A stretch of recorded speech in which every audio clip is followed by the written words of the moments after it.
us right now. You're just in time for the big conversation here on KTN Prime in regards to the culture of goons. Now, we've witnessed political violence in the country in the past few months, from rallies by the united opposition, be it in churches, be it in political rallies out there, to even rallies being held or hosted by the Linda Mwananchi team.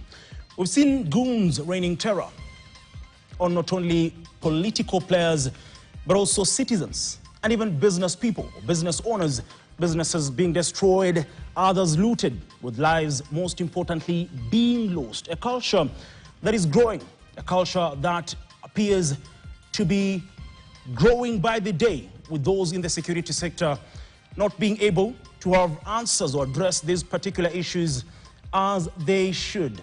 Most recently, we witnessed rather violence in Ol Kalou during the campaigns. And the big question is, if this is what is happening now, what are we staring at in the next general election come August 2027? How dangerous is this culture of goons? Why is the government and those at the top layer of the security sector failing to address these particular menace? Now, joining me this particular evening to make sense of this particular conversation is, to my immediate right, Wangeshi Kahuria, who is the IMLU and convener of Police Reforms Working Group. A very good evening to you. Also joining us this particular evening is Professor Alfred Omenya, who is a policy and governance expert. A very good evening to you, sir. Good evening. Many thanks for making time. Yeah, thank you for inviting us. Always a pleasure. Yeah. Now, Mr. George Musamali, who is a security expert, will be joining us in a moment. But allow me to begin with you, Prof. Whatever's been happening in the past few months, but even more specifically in Ol Kalou, right, during the campaigns, the violence, we see people being shot at, we see goons, taking over the place. Have we normalized this issue of violence? Have we normalized goonism and made it part of our democracy? Yes, Ian, sad to say, but if you look at the patterns of violence in our elections at all levels, at a more general level, you can say that the election that didn't have violence was the 2002, 2003. Otherwise, you've had very serious levels of violence, in literally all the elections that we've had. It gets worse, of course, when it comes to some of these other smaller elections. If you look at the numbers of people who die, just to send one person to parliament is ridiculous. And yet this seems to be the norm. And this violence at all, it's become the political currency. Politicians talk about it as if, that is what is expected. I've heard politicians all over the country mentioning that they're not weak, so that they can be intimidated. I've seen violence between opposition politicians amongst themselves. We've seen violence coming from state and state agents. But I think what is even more worrying, if you look at the pattern of the violence, is what you may call widespread, organized, and financed, violence. I think the last time we saw that was in 2007, 2008, when we had Mungiki and we had all these other large groups, operating basically just alongside the security forces. And after that was dismantled, yes, we've seen goonism, but my concern is the level of organization and the point at which they're operating. These people are operating in a very organized way. They're operating in broad daylight. They're working together with different political groups, and they're not bothered. Basically, no action seems to be, to be taken against them. And this is something that we have to fundamentally interrogate, because at the core of it is a threat to our democracy. I don't think there's any democratic country on earth that also tolerates high levels of violence, whether from the state or from the citizens. And I think for those of us who analyze these things, we must ask ourselves, what does this exactly mean for our democracy? What does it mean for our state? Who benefits when you've got such widespread violence that was in a also part political of my scenario? question to you. Who benefits with whatever is happening right now? Exactly. Is it the state? Is it, I mean, who benefits from what you said? Ian, if you're to look at it, largely when democratic institutions function, the benefits are spread to almost everyone, to every citizen, you know, regardless of the gender, to institutions, you know, based on the rule of law. But what basically happens within the state and outside of the state is that the particular actors who would actually like violence to happen, so that then they become a lot more relevant within this particular situation. For example, if you look at what's happening in Ol Kalou, there's violence, but there's also a lot of money. The question is, where is this money coming from? And who's distributing it? Are we likely to say that the person who's getting this money is not benefiting? You know? So, okay. so we have those type of actors. Somebody will say, no, look, I can organize goons. I understand security in this particular area. Nobody can come and campaign in my area, you know, without my permission or so. But what do I get in turn? I need money. I need cash. I need to be financed. So these are the first initial beneficiaries. Of course, the other big beneficiaries in this are normally unpopular politicians. Okay. Because basically what you do is that you target violence towards your opponents or the demographics that support your opponents. You create an environment where these people cannot actually vote, and then, of course, your voters end up, being the only ones who vote. Then you return power. So at the core of this, you see the corrupt being big beneficiaries of violence. Okay. Then, of course, you also see incompetent politicians.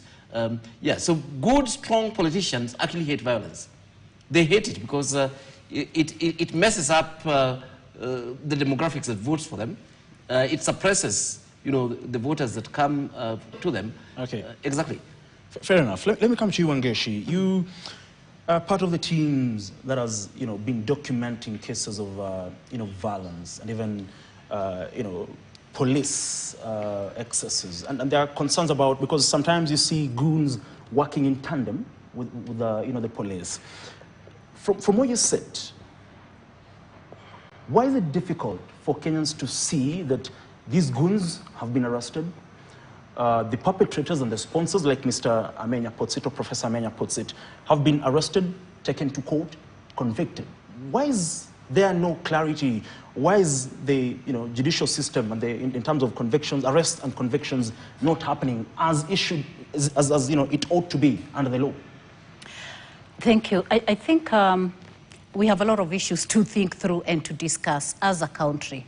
One is to be open with each other and admit that we have structures, systems, and organizations that are not delivering as they were constituted to do and as they're expected to do. Every entity, every constitutional organ has a specific mandate. So if it's the constitutional commissions, for example, they were created for a purpose, to oversight certain functions. If it's the law enforcement unit, the NPS, for example, they have the mandate to keep law and order. Judiciary has its mandate. So let me start by saying that as Kenyans, we are clear that these entities are not delivering as they were created to do. And probably what we need to ask ourselves is, why so? So who stands to gain is a question we need to ask ourselves. One of the things we are disappointed around is the whole question of impunity. That politicians, police officers, the executive, cabinet secretaries and PSS, people go scot-free, even when there is evidence that there is hate speech, when there is evidence that they are financing goons, when there is evidence that they are mobilizing. Entities that are supposed to undertake investigations don't do the investigations in a timely manner. The prosecuting agency, the Office of the Directorate of Public Prosecution, does not prosecute the cases on time. So the question is why? Now, what bothers me is that these offices are paid by taxpayers' money, and they're supposed to deliver. Remember, we are ceding power to and security to organized criminal gangs. This is a country that has had stability, that is stable. We should be priding ourselves as a stable nation. But we get to elections, and this is, as he's correctly said, we get to elections and there's some sort of a crisis, there's some sort of violence. So when you don't control this, what happens is that you're letting that, sort of, you're normalizing it and accepting and giving these criminal gangs power and authority. Because we've seen instances where the clips that you've been showing, you're actually showing them being given space to operate. Correct. Like the group that was in Kisumu. How do you get a group of over 30 people walking on a street, right? In fact, there were many walking on a street. Even in Keumbu. Even in Keumbu. Yeah, yes. They have machetes, they have bows, they have arrows. They are walking on a street. Correct. Tell me, which country do you see that happening and you let it go? These are weapons. They're actually classified as crude weapons. Now, they walk. When you have protests, I'm just trying to contextualize this issue. When you have protests and you've notified that you're going for protest, you get roads have been barricaded. So where is the balance? Who's offering security to who? So the answer to your question is very simple for me. It is failed institutions. It is the lack of command responsibility, for example, because whoever is in authority should be able to ensure that if it is a police structure, it is functioning to offer security to Kenyans. That's the bare minimum. That's what they're expected to do. It is a right. It is not a privilege, okay? If it is the judiciary, they are there to ensure that they ensure convictions, for example. Okay. They follow the evidence because investigators, prosecutors will provide the evidence. They make the necessary judgments. We have seen slow turnaround. We have seen, case for police, files disappearing, So it's everybody just not playing the role they're supposed to play. And the duty bearers in this case have a case to answer to Kenyans.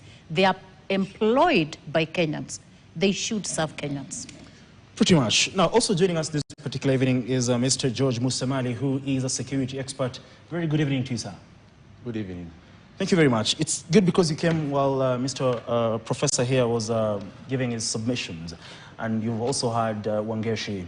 Now, the big concern, the security expert, how are these, goons mobilized and, financed to the point that they can't even be detected? Or can they be detected only that the security agencies are not, going all out to ensure that these goons are arrested as well as their financiers? I think Wangeshi has talked about impunity. That is where we are. And if you want to look at this issue of electoral violence, we should not start with 2026, as it were. Right. Let's go back down to history. Yes. This is something that has been with us for quite a long time. And I remember, probably I was not there, but from where I come in Mount Elgon, in 1972, we had similar incidents. And then the chicken came home to roast in 1992 when we went to multi-party. Right. And when we went to multi-party, that time we were talking about ethnic violence. Right. And it was around a particular area. And this was mostly in the Rift Valley. People were being moved out. People were being told you do not belong. And then this is something that we should have contained then. Yeah. But we let it snowball to what it is right now. And I remember from 1972, let me talk about 1972, right. Because we had politicians that were identified to have supported, to have financed the violence that we witnessed in Mount Elgon. Nobody was arrested. Come to 1992, we had the violence in the Rift Valley. People were identified, people were named. Have we ever seen even a single arraignment in court and conviction? No. We moved on. 97, we are still there, talking about the same thing, talking about conflict amongst communities. We are talking about groups, gangs that were being mobilized by politicians. Politicians were named, but nobody was arrested. 2007, things went haywire. And in the thick of this, we had the police. Correct. People were named, people were inducted at The Hague, including the then Commissioner of Police. But what happened? When he got there, he was released. Why was he released? Because he said, I was not in command. Ongeshi has talked about lack of command, lack of structures. We are still there. And after 2007, 2008, when he was released, we came back and said, no, let's have commissions that will relook at the whole structure of the police. How do we police ourselves? That time we had the administration police that was under a different command, and we had the Kenya police that was under then Major General Ali. And the people that were mentioned adversely about being involved in the post-election violence were the administration police. So the administration police were mentioned, but even after people were mentioned, we still did not have any arrests made and people arraigned in court, no convictions. And then what happens? It's a zero-sum affair when it comes to elections in this country. You either are in or out. And then the politicians took advantage of the situation, started mobilizing because they knew there was no penalty on this. Nobody has ever been arrested, arraigned in court, and convicted. Not the sponsors, not the supporters, and not even any of these goons, despite being identified. You've asked me a question. Can't they be identified? They have been identified. Names have been given.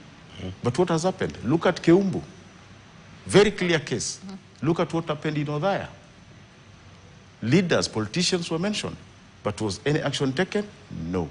Now, who do we blame on this, if you ask me? 2010, we had a constitution, and we said we need an independent police service. We came up with something we called the National Police Commission, National Police Service Commission.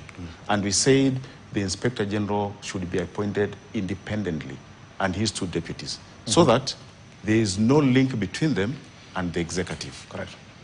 So, after that, we only had one Inspector General that was appointed under the 2010 Constitution. And then these same politicians, because of their own needs and mechanization, went back to Parliament in 2014, and they came up with what we call the security bills, returning the powers to appoint the Inspector General and the Deputy Inspector General in the hands of the executive. Now, if you appoint me, you will sack me. So what do? We've politicalized the police service, and that is where now it's becoming very difficult for us to contain the current situation that we are witnessing about these goons. Because we ask ourselves, even me, when I was in service, I'll ask myself, whose goons are these? Correct. Pretty much.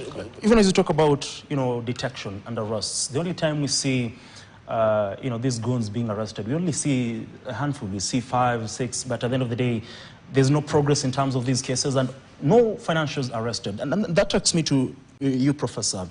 When even the police fail to act, because, for example, in Keumbu, police were working just, among us, the individuals who were hurling stones at the Linda Mwananchi, motorcade.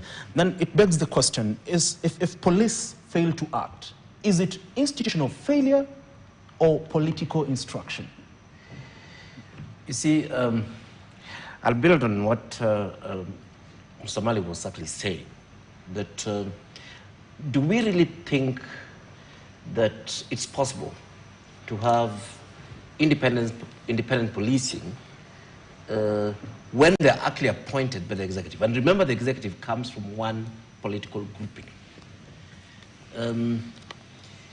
Is it conceivable that this, in the situations where we have got crowds, in the situations where we've got, this civic disruptions, that they would act, they would act independently, regardless of what this particular ruling party, let's just call them ruling party, let's not call it government, so that people can see the link. And if you look at this, this has been demonstrated over and over and over again, that whenever any grouping is challenging the party in power, the police act against that group, regardless of whether they had permits and so on. In a situation where two groups clash, it is very, very clear that the police aligns with the group that is supporting the ruling party. It is very, very clear. And even where goons come in to attack and so on, you can clearly see that the police, sort of do nothing if the goons that are fighting on behalf of the ruling party UDA or a friendly party like say the ODM that is supporting the president. And this is something that is very, very difficult for Kenyans to actually fathom. I mean, for example, when the other day there were the celebrations of the Gen Z movement, for example, the entire city got blocked. I mean, myself, I was just going to the office, which is next to my house. The city came to a standstill. And there was a blockade. And they say, why are you blocking me? But the reason why the city is being blocked is because that entire event is considered to be a threat to the state or not directly supported by the state. I'll give a very practical example now. In Okalau, 1,000 police have been sent there. And you'd say, exactly, this is what we need. We need security. But what is the reaction? The reaction is very clear. That these people, if you listen to Deputy President Rigathi Gachagua and agree with him, say these people are actually going to intimidate our voting base. They're definitely going to intimidate DCP and other opposition formations, and they're going to be friendly to UDA. So there's a problem that we have refused to bring independence. Either through action or through the law, as Mr. Mali has articulated very well, to police, service, and security organs. And this has two serious consequences. It's a situation where our security forces themselves are becoming a threat to democracy instead of protecting democracy. On the other hand, how does the opposition and other groupings react to this? The way they react to this, again, is by sponsoring goons. So almost like having their own private militia. And that's also a threat to democracy. So I mean, if you look at this, at the core of it, we have a situation where our leaders in parliament and the state, inadvertently or directly, are actually threatening the democratic space that we have in the country by having biased forces. On the other hand, the opposition themselves have decided this is also the currency to be used. And they too are a threat to democracy. It's crazy. I mean, let me give you this scenario. You don't believe it. Briefly, kindly. Briefly. Our friend who's meant to be vying, sorry, this happened the other day before. It is selfishness, it is greed. And that's why you see corruption. Kenya is always amongst, the top countries that we know that are reported to be extremely corrupt. So that is one thing. The other thing is that people know, no matter what I'll do, I'll get away with it. So the issue of the lack of accountability. So coming back to what needs to be done. What needs to be done, number one, is for us to ensure that we safeguard the Constitution with everything that we've got as a country. The Constitution has provided for fundamental freedoms. It has provided for constitutions. It has provided for structures. It has provided for the independence of different mandates. Why is it difficult to implement the Constitution 16 years later? It is very easy if we had the separation of duties, if the executive maintained its lane, if the judiciary did what they're supposed to do, and if Parliament played their rightful role. But that's not just it. What are these institutions doing? So the institutions, and by the way, the buck stops with the leadership of every institution. So whether the Inspector General of Police says, or somebody within the police service says they were under instructions from somewhere else, the recognized command is the Inspector General of Police. You know, so every entity must uphold its you know, that structure that is provided for. We need to have to manage not just the separation of duty of structures and responsibilities, but also for people to face consequences for their inaction and or causing the violence, whether you're facilitating, you're financing, you're mobilizing. What are the consequences? IEBC, for example, should honestly have used their mechanism. There's NIS, there are all these other players. Who's causing the violence in Olkalau? Ban them from vying. Why can't you do that? It is their mandate. It is provided for. Yes, and I'm telling you. Section 72, I think. Exactly. Yeah. Correct. And if you do that, we are going to tame these politicians. Correct. Now, one thing leads to another. So they start with one action. They go to Kenya Human Rights Commission last year when mothers were preparing to celebrate the Gen Zs to mourn. To mourn their children who died in 2024. And they just wanted to remember them. What happened? Goons were sent. They attacked Kenya Human Rights Commission.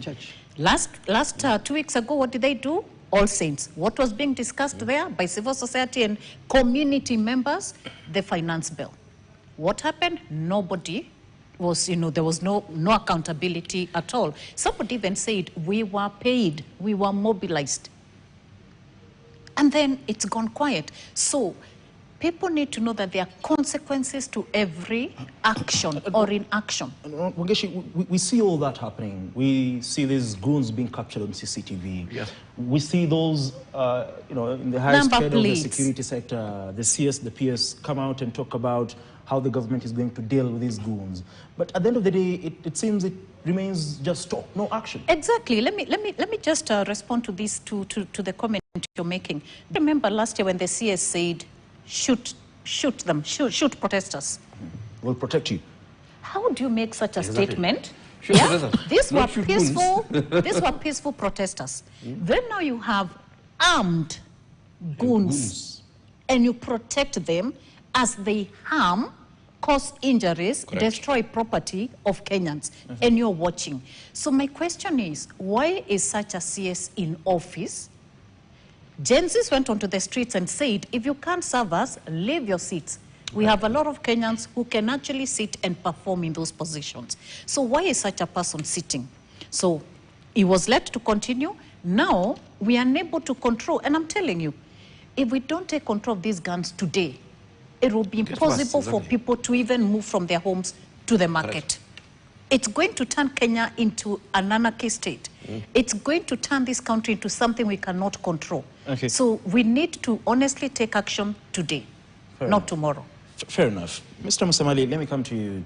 And two things. One, from a security standpoint, Professor Omenya has alluded to this. When we have a by-election and in an area where we have 72,000 or so registered voters, and you see the deployment of 1,000 police officers. From a security standpoint, how do you want to look at it? What does that mean? I mean, the government knows what we don't know. That informs the deployment.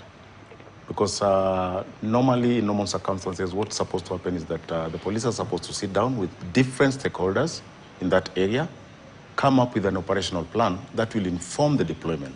But what we've seen in the Mbere by-election, we saw it happening in Kasipul by-election, in Malava by-election, there was violence, Kabuchai by-election. And if you'll ask me, were perpetrators not identified? There's open source intelligence. We've seen it. The social media, people are being mentioned. It's not rocket science. You don't need to go to what we call the telecos and tell them, can you please give us information about so-and-so?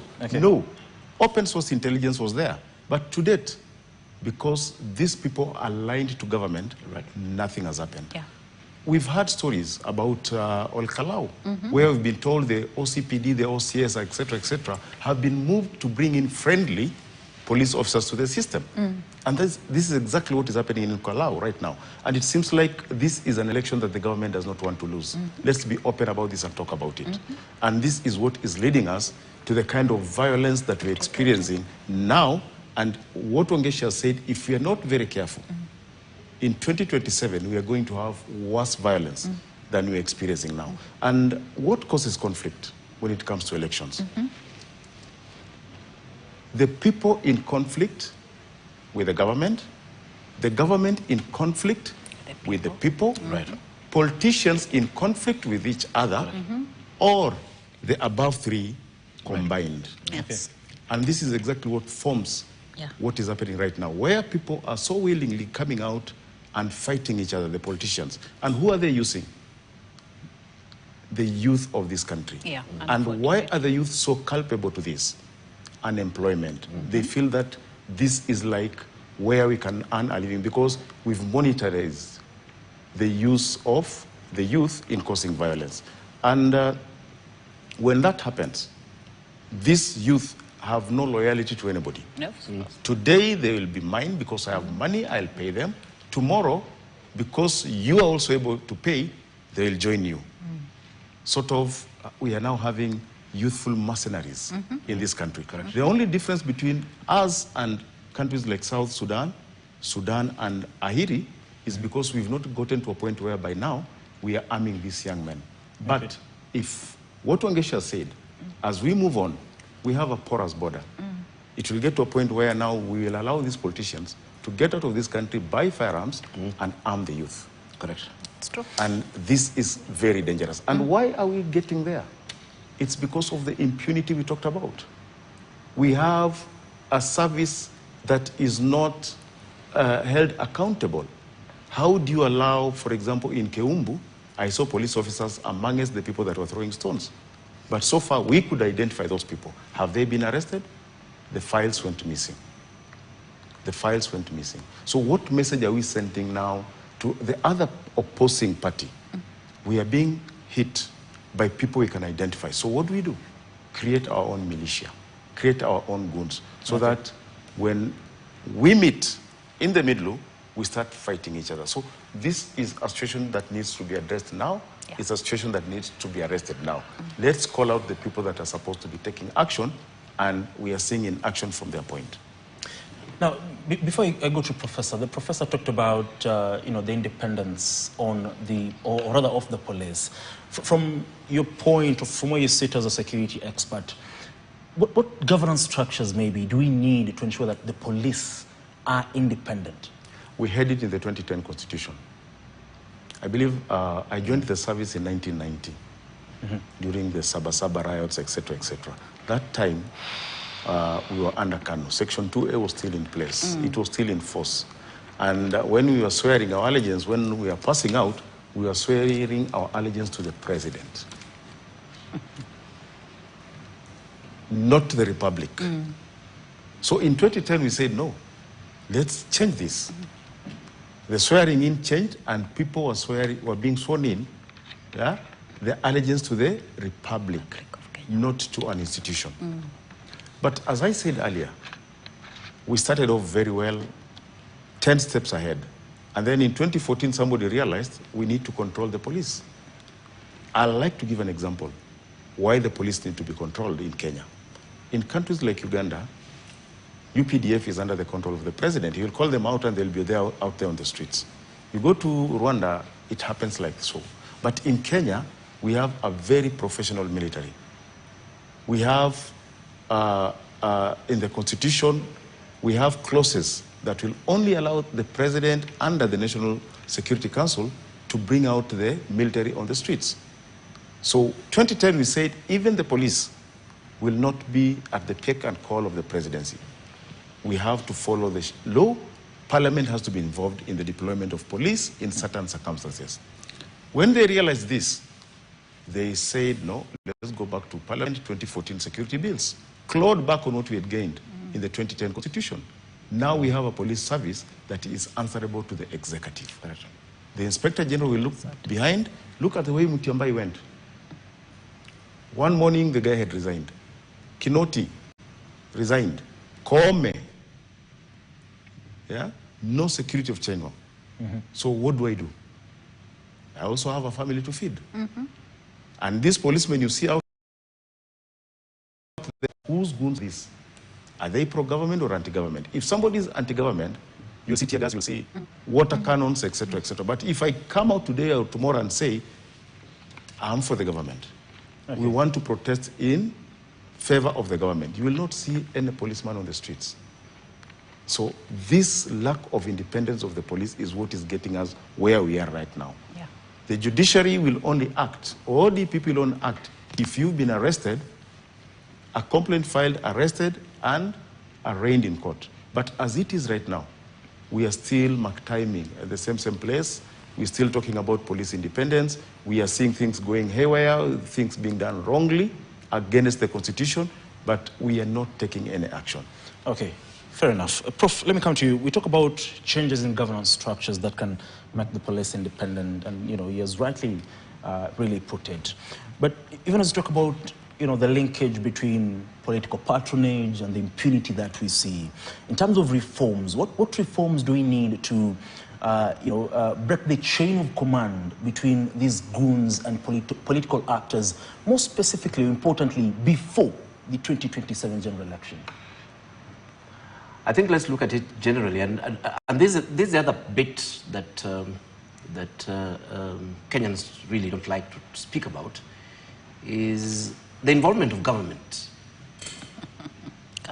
Yes. in this goonism and violence. I did a pretty elaborate study, unfortunately funded by the UK government, on political violence in Kenya. And it's quite clear, normally, that when the political actors are delivering on their mandate, violence comes down. And that's at all levels, whether it's MCAs, whether it is MPs, whether it is national government and so on. But when they're not delivering on their mandate,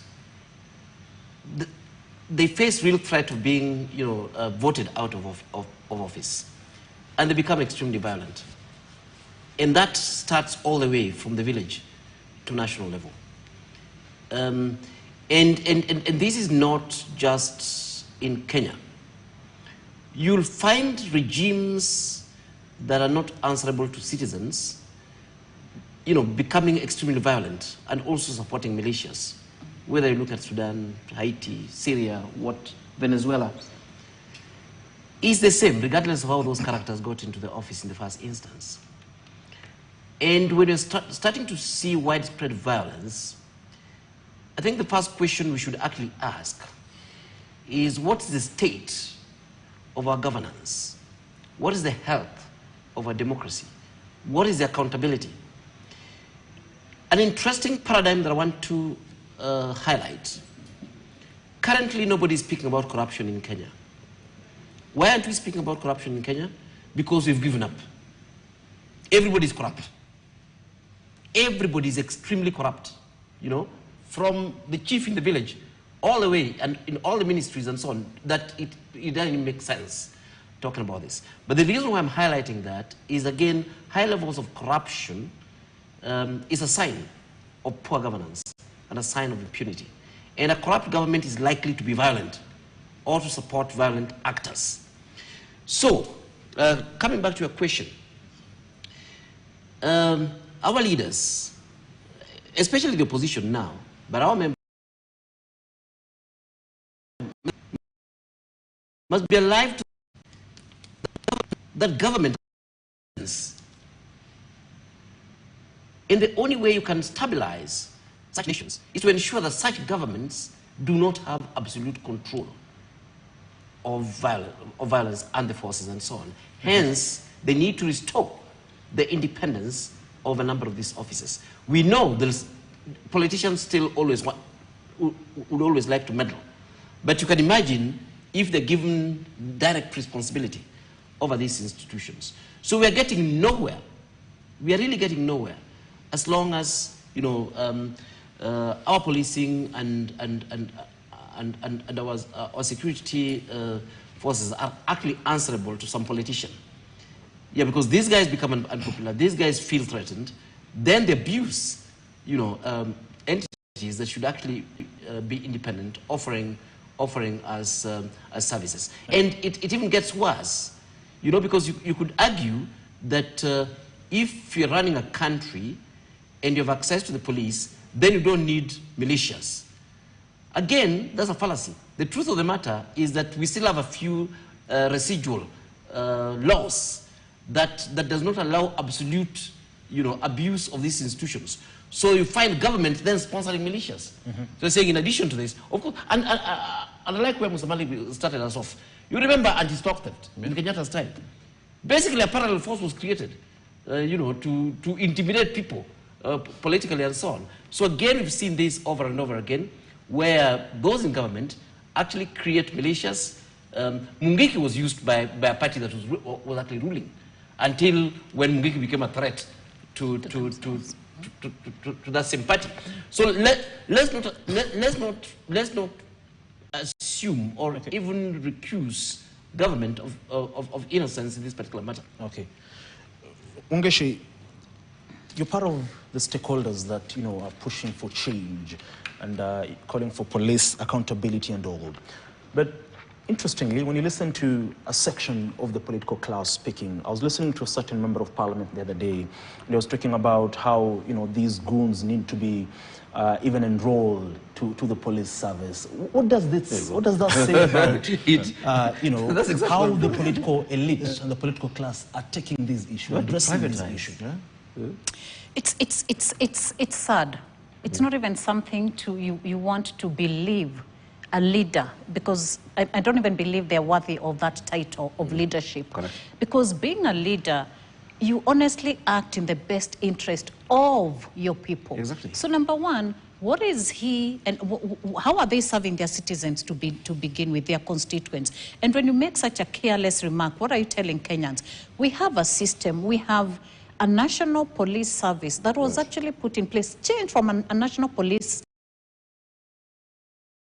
force when they began to utilize, you know, excessive power and force and became, you know, an anti-crime people. Instead of protecting the people, they became the ones that were actually perpetrating the violence. Now, it became a service and we had a lot of high hopes. It has gone back to being a force without the name. Because if you look at what is happening, the same people, if you remember the Gen Z anniversary on 25th, what happened to the person with disability? You saw how that person was mishandled, right? So it's become, again, a force, even though we're using the word service. So for me, it's not just irresponsible, it's not just unacceptable, but the worst thing for me is the fact that the government keeps saying, we are actioning, we will do. It's become a speech, it's become a song, a rhetoric, but no action is being done. So a couple of things. One, we've mentioned, all of us here, that command responsibility is the key. Somebody has to take responsibility. Somebody has to face the rule of law. Respect to the court system, the separation of power, the executive honestly needs to keep off the national police, the agencies, not just the National Police Service. Right. But beyond that, I really would want to talk to Kenyans around peaceful coexistence. We are being used by politicians who, after fighting here and after they finance, they go back, they pass bills in parliament that are anti-people, and we are left fighting as wananchi. We need to desist. And I'm saying, even in Kalau, this money they are pouring, number one, they have stolen, because they have stolen. Who will pour the kind of money they are pouring out there and not feel a pinch? Where are they getting it from? And talking about that, do you deem that as, you know, development, or is it Of course not. Of course not. Of course not. Of course not. You know, it's actually an abuse of the powers that they have. And it's worse than tokenism. Tokenism is where you give somebody a gift or a present, or, you know, just to make them feel seen, but they're not benefiting. But now you're giving unga and 5,000 and 2,000 and 50 shillings. Tomorrow it's not there. You're not helping these people. You're not helping anybody. And we know the poverty rates in Kenya. So besides that, let me just go back to the issue of reforms, because it is important. if you look at how police, for example, are recruited, we know that without almost 500,000 today, you're not getting to that seat. You'll not get recruited. Corruption starts from there. It starts from there. And then the way they are promoted, for example, you say, I'm not going to, to listen to the executive orders. You're pushed to the far and, parts of Kenya, or you are, you're punished in a way that you can't perform. But those that sing the song are actually promoted. Those that say, I was given instructions and I lived up with the instructions, are the ones who are promoted and are seeing. So there's a lot before, that is happening that we are not seeing. We've talked about the court system. We need to see IPOA doing a lot more than it is doing. We need to see ODPP prosecuting cases. I've sat with IPOA many times and they say we've handed over files. Okay. They're to the DPP, they're not being prosecuted. What are these offices doing? Right. So it's really the judiciary, the courts, when those files come to you, you have evidence. By the way, Kenya has one of the best intelligence services. Right. One of the best in the world. But here we're here saying we cannot identify goons. Just things are not adding up. So let people honestly start to deliver on why they're in those offices. Okay, Mr. Musamali, coming to you, even as we come to the tail end of this conversation, can, civic education and intelligence policing work better in dismantling these goons? I don't believe we lack in that. I just believe we know. We have it. Yeah. The issue that is lacking is political goodwill. Is impunity. This impunity we are talking about. We've also politicized the security sector. Yes. The criminal justice system is not working for us when it comes to matters of handling goons. Yeah. It's not working for us. We've politicalized policing. Exactly. And this is exactly where the problem is. Yeah. How do you explain where police work alongside goons? And when members of the public complain, the Minister for Interior comes out and tells us we are working on that. And so far, nobody has been arrested and arraigned in court. You see, we can talk about the ODPP, we can talk about the judiciary, but I think the buck stops with the police. They have the investigating powers. They have the arresting powers. How many people have they arrested that have been identified positively using open source intelligence and taken them to court? Right. Remember, we would complain and say, oh, we are using the telecalls to identify the GNZs, etc., etc. But here, we have members of the public that have information. I even know goons in my village.